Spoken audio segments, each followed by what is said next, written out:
So you want to lose weight. What's the first thing you do? Cut calories. Bad move.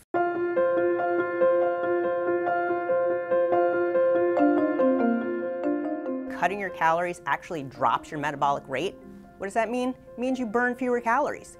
Your body is built for survival. It doesn't care what you want to look like. There's some really great research showing that if you have too great a caloric deficit, meaning you burn more calories than you consume, and that's over, say, 400-ish calories over a long haul, you increase your body fat.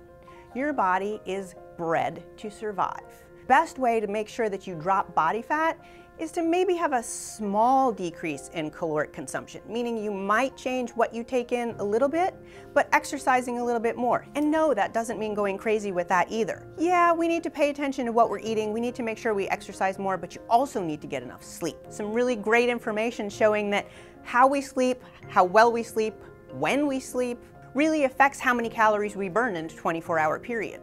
So if you want to get all those things right, make sure that you're consuming small meals throughout the day, every 3 hours. Make sure that you've got protein in those meals.